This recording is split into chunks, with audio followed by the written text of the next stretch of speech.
Le wahi. Le wahi, c'est une notion importante dans le Coran. Elle compte plus de 80 mentions, le plus souvent sous forme verbale, avec le verbe awha.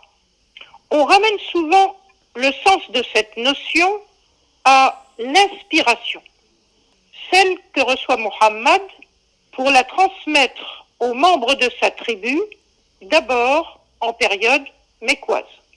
D'un point de vue sémantique, le wahi, c'est une écoute, celle d'une voix qui transmet des paroles. On peut remarquer alors que dans le Coran, la révélation est presque toujours décrite comme auditive.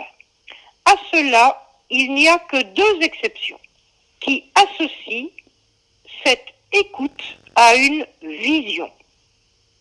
Il s'agit des passages de la sourate 81 au verset 23 et de la sourate 53 au verset 11 et 13.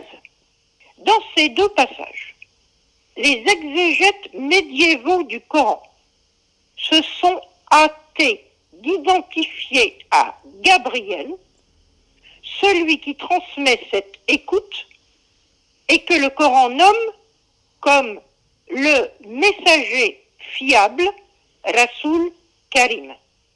Mais cette interprétation paraît répondre à des enjeux de croyance qui ne sont pas ceux de la première époque, celle de Mohammed. En effet, si on s'en tient à une pertinence proprement coranique, on constate que la force et la fiabilité prêtées à la figure du transmetteur surnaturel de 81-20 et 53-5 ne peuvent renvoyer à une figure qui porte un nom étranger au contexte premier, tel que celui de Djibril Gabriel.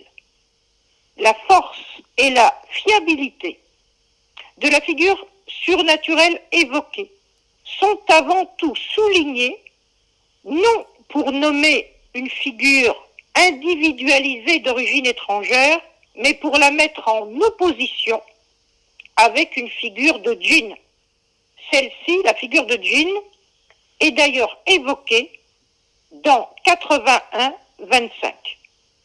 Mais ce shaitan est repoussé, rajm, car non fiable. On n'est donc pas du tout dans un registre biblique. S'autoriser à faire intervenir Gabriel relève de l'extrapolation. C'est mettre une figure à la place d'une autre, comme je l'ai déjà dit dans mon dernier podcast. Quant à comprendre pourquoi il y a si peu de vision dans le Coran et autant d'écoute sans vision, cela tient à un fait de terrain. Cela relève donc de l'anthropologie.